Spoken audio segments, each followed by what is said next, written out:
Audiolibro Un curso de milagros. Capítulo 4. Las ilusiones del ego.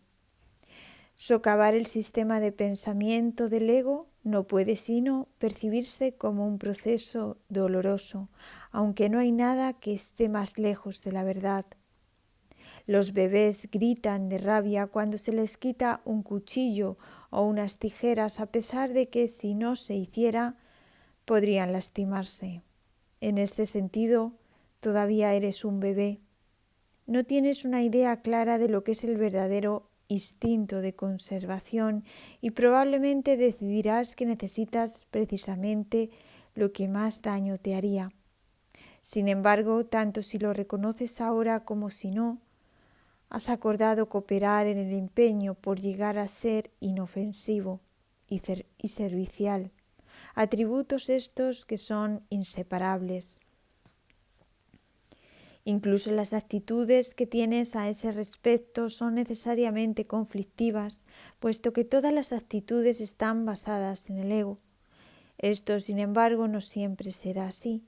Ten paciencia mientras tanto y recuerda que el desenlace es tan seguro como Dios. Solo aquellos que tienen una sensación real y duradera de abundancia pueden ser verdaderamente caritativos. Esto resulta obvio cuando consideras lo que realmente quiere decir ser caritativo. Para el ego, dar cualquier cosa significa tener que privarse de ello. Cuando asocias el acto de dar con el sacrificio, das solamente porque crees de alguna forma vas a obtener algo mejor y puedes por lo tanto prescindir de la cosa que das. Dar para obtener es una ley ineludible del ego, que siempre se evalúa a sí mismo en función de otros egos. Por lo tanto, está siempre obstinado con la idea de la escasez, que es la creencia que le dio origen. Su percepción de otros egos como entes reales no es más que un intento de convencerse a sí mismo de que es real. El amor propio desde el punto de vista del ego no significa otra cosa que el ego se ha engañado a sí mismo creyendo que es real y por lo tanto está temporalmente menos inclinado a depredar. Ese amor propio es siempre vulnerable a experimentar tensión, término este que se refiere a cualquier cosa que él perciba como una amenaza a su existencia. El ego vive literalmente a base de comparaciones. La igualdad es algo que está más allá de lo que pueda entender y por lo tanto le es imposible ser caritativo. Lo que el ego da nunca emana de una sensación de abundancia porque él fue engendrado precisamente como sustituto de esta. Por eso es por lo que el concepto de obtener surgió en su sistema de pensamiento. Los apetitos son mecanismos para obtener que representan la necesidad del ego de ratificarse a sí mismo. Esto es cierto tanto en el caso de los apetitos corporales como en el nivel de las llamadas necesidades más elevadas del ego. El origen de los apetitos corporales no es físico. El ego considera al cuerpo como su hogar y trata de satisfacerse a sí mismo a través de él, pero la idea de que eso es posible es una decisión de la mente, que está completamente confundida acerca de lo que realmente es posible. El ego cree que tiene que valerse por sí mismo para todo, lo cual no es más que otra forma de describir cómo cree que él mismo se originó. En un estado de tanto temor que lo único que puede hacer es dirigirse a otros egos y tratar de unirse a ellos en un débil intento de identificarse con ellos o atacarlos en una demostración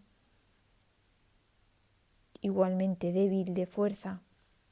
No es libre, no obstante, de poner en tela de juicio la premisa que da lugar a todo eso, pues esa premisa es su base. El ego es la creencia de la mente según la cual él tiene que valerse completamente por sí mismo. Los incesantes esfuerzos que realiza por ganar el reconocimiento del espíritu y establecer así su propia existencia son inútiles. El espíritu es su conocimiento, no es consciente del ego, no lo ataca, simplemente no lo puede concebir en absoluto. Aunque el ego tampoco se percata del espíritu, se percibe a sí mismo rechazado por algo más grande que él. Por eso es por lo que el amor propio, tal como el ego lo concibe, no puede por menos que ser ilusorio. Las creaciones de Dios no crean mitos. Si bien el esfuerzo creativo se puede trocar en mitología. Esto puede suceder, sin embargo, solo bajo una condición: lo que fabrica deja de ser creativo. Los mitos pertenecen exclusivamente al ámbito de la percepción, y las formas que adoptan son tan ambiguas y de una naturaleza tan marcada por la dicotomía entre el bien y el mal, que ni siquiera el más benévolo de ellos está exento de connotaciones aterradoras. Los mitos y la magia están íntimamente relacionados, ya que los mitos generalmente tienen que ver con el origen del ego y la magia, con los poderes que el ego atribuye a sí mismo. Los sistemas mitológicos incluyen por lo general alguna descripción de la creación y se conectan con su forma particular de magia. La llamada lucha por la supervivencia no es más que la lucha del ego por prolongar su propia existencia, así como la interpretación que ha hecho con respecto a su comienzo. Este comienzo casi siempre se asocia con el nacimiento físico, ya que resulta difícil sostener que el ego existía antes de ese momento. Los más religiosos de los mitos basados en el ego puede que postulen que el alma existía antes y que seguirá existiendo después de un lapso temporal de vida en el ego. Algunos postulan incluso que el alma será castigada por este lapso. La salvación, no obstante, no es aplicable al espíritu porque éste no está en peligro. Por lo tanto, no tiene que ser rescatado. La salvación no es otra cosa que mentalidad recta, que aunque no es la mentalidad uno del Espíritu Santo, se debe alcanzar antes de que la mentalidad uno pueda ser restaurada. La mentalidad recta conduce automáticamente al siguiente paso, ya que la percepción correcta está completamente exenta de cualquier forma de ataque. Por lo tanto, la mentalidad cerrada desaparece. El ego no puede sobrevivir sin emitir juicios, por consiguiente se le abandona. La mente tiene entonces una sola dirección por la que avanzar, la dirección que sigue siempre automática, pues no puede sino acatar los dictados del sistema de pensamiento al que se adhiere. No se puede hacer demasiado hincapié en el hecho de que corregir la percepción es simplemente un expediente temporal.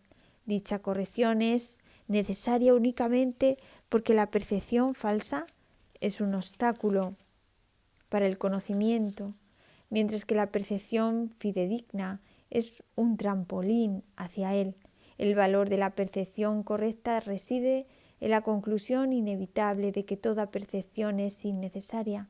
Esto se elimina el obstáculo por completo. Te preguntarás cómo puede ser posible esto mientras parezca que vives en este mundo. Esa es una pregunta razonable.